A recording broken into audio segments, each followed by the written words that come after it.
Okay, so this other thing we're talking about is how to position it so that all the joints are straight. You want the knuckles to be above your fingertips. If they're here, you block yourself in. Your fingers are going to be moving down into the string and you have nowhere to go. So you can't use those joints. Push it up. Try and get your knuckles pushed forward more. Instead of being pulled back here, they should be pushed forward more instead of being pulled back like that. Because back here, they just don't have any place to go into the string. Up here, you pull them into the string and they pop up in the air. So the knuckles have to come farther forward over your tips of your fingers. So instead of being pulled back like that and angling back, where they can't go anywhere, they need to be more like that, pushed forward. And that pushes your wrist up in the air. Then when you hit the strings, they come up in the air.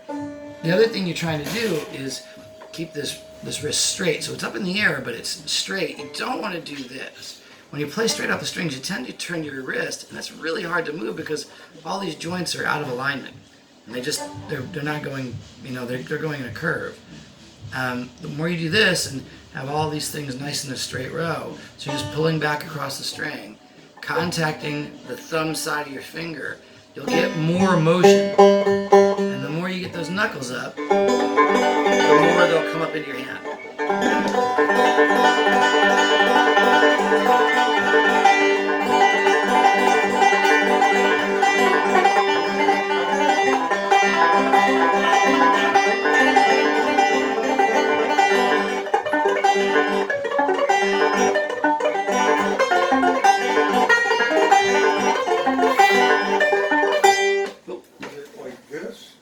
Yes, just a little bit more bend in the wrist so that it comes up higher.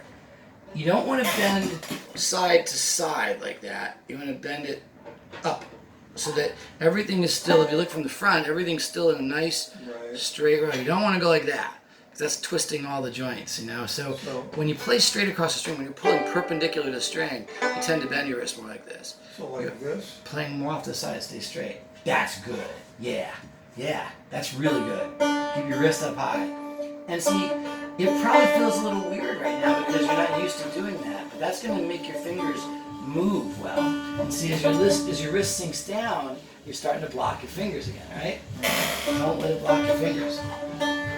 Yeah. Keep it up higher, though. Keep your wrist up higher. And that's a matter of just building some strength and flexibility. Yeah, you can move your hand back a little. You can like right now you're positioned like this down here, just more like that.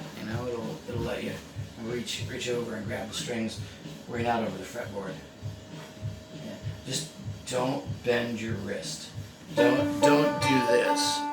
Keep it straight like that. When you bend it, your hand is going to move back a little bit. So if you're like this and your wrist is flat against touching the face of the instrument, your hand is going to be all the way over here, like near the fretboard. As you raise your wrist and get those knuckles positioned more over where your fingers are, keeping everything straight, just nice and straight instead of doing that. And everything straight. When you bend your wrist up, so see now I'm like really raised up. What you don't want to do is this. When you do this, your fingers are all straightened down. You have nowhere to move them. When you're like this, you can see those fingers pull back. I'm not changing the angle my wrist is turned. Make sense? Mm-hmm. I'm not changing this. This is nice and straight. All the muscles and joints are moving perfectly. It's just that when I go to hit it, I've got this space now where everything can go up into my hand. See, I got plenty of space. See, I can move my fingers all the way up. If you go look at this, I can move my fingers straight up. Whereas if I do this, my fingers are tightened up right into this little space inside my hand. And you open up that space that's under your hand so you can move your fingers in there, right inside the mid-range of your fingers. The problem you're having is that your wrist is going right back down to the face of the instrument. You don't want to touch it there. You want to get it more like that. Don't lift your wrist up. Don't lift your wrist up. Just bend your wrist higher so your fingers can move. Don't bend it sideways. Just bend it higher so your fingers can move. It's going to just take a little getting used to.